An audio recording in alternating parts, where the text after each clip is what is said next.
दमयंती का नल को ढूंढने के लिए ब्राह्मणों को भेजना।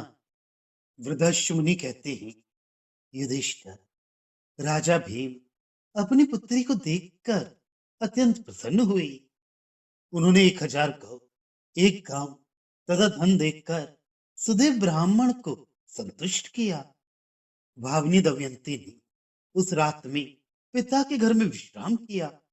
सवेरा होने पर उसने माता से कहा।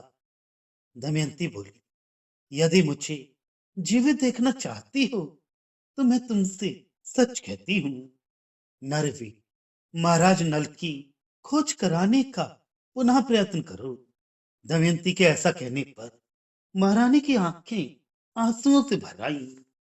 वे अत्यंत दुखी हो गईं और तत्काल उसे कोई उत्तर ना दे सकी। महारानी की ये दयनीय अवस्था देख उस समय सारे अंतःपुर में हाहाकार मच गया। सबके सब फूट फूट कर रोने लगी। तदनंतर महाराज भीम से उनकी पत्नी ने कहा, प्राणनाथ, आपकी पुत्री दमयंती अपने पति के लिए निरंतर शोक में डूबी रहती है।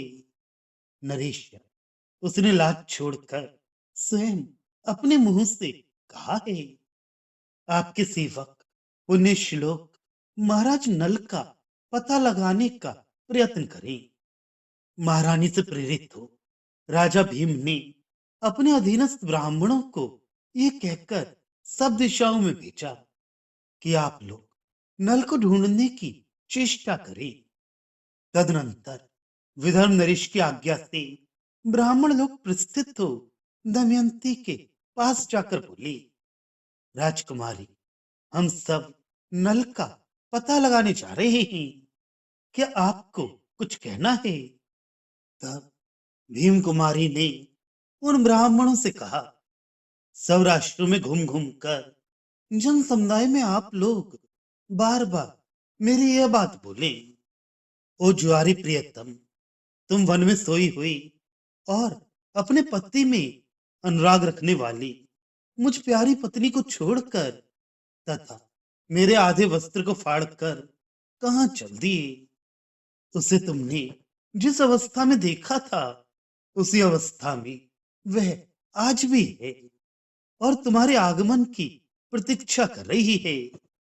आधे वस्त्र से अपने शरीर को ढककर वह युवती तुम्हारी वृह अग्नि में निरंतर चल रही है। वीर भूमिपाल, सदा तुम्हारे शोक से रोती हुई अपनी उस प्यारी पत्नी पर पुनः कृपा करो और मुझे मेरी बात का उत्तर दो। ब्राह्मण, ये तथा और भी बहुत सी ऐसी बातें आप कहें जिससे वे मुझ पर कृपा करें। वायु की सहायता से प्रज्वलित आग सारे वन को जला डालती है। इसी प्रकार विरह की व्याकुलता मुझे जला रही है। प्राणनाथ, पति को उचित है कि वह सदा अपनी पत्नी का भरण पोषण एवं संरक्षण करे। आप धर्मज्ञ और साधु पुरुष हैं। आपके ये दोनों कर्तव्य सहसा नष्ट कैसे हो गई? आप विख्यात विद्वान, कुलीन और सदा सबके प्रति दया भाव रखने वाले हैं, परंतु मेरे हृदय में यह संदेह होने लगा है कि आप मेरा भाग्य नष्ट होने के कारण मेरे प्रति निर्दय हो गई हैं। नर व्याघ्र, नरोत्तम, मुझ पर दया करो। मैंने तुम्हारे ही मुख से सुन रखा है कि दयालुता सबसे बड़ा धर्म है।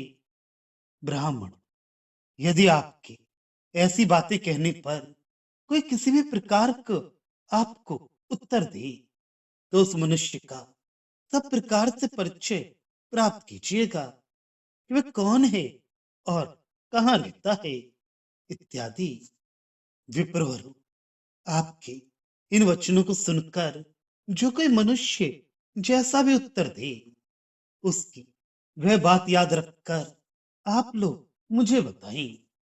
किसी को भी ये नहीं मालूम होना चाहिए कि आप लोग मेरी आज्ञा से ये बातें कह रहे हैं। कोई उत्तर मिल जाए तब आप आलस्य छोड़कर पुनः यहाँ तुरंत लौट आए। उत्तर देने वाला पुरुष धनवान हो या निर्धन, समर्थ हो या असमर्थ, वह क्या करना चाहता है, इस बात को जानने का प्रयत्न कीजिए। राजन, दमयंती के ऐसा कहने पर वे ब्राह्मण संकट में पड़े हुए राजा नल को ढूंढने के लिए सब दिशाओं की ओर चले गए। युधिष्ठिर, उन ब्राह्मणों ने नगरों, राष्ट्रों, गांवों, गोष्ठों तथा आश्रमों में भी नल का अन्वेषण किया, किंतु उन्हें कहीं भी उनका पता न लगा। महाराज, दमयंती ने जैसा बताया था उस वाक्य को सभी ब्राह्मण भिन्न भिन्न स्थानों में जाकर लोगों को सुनाया करती थी।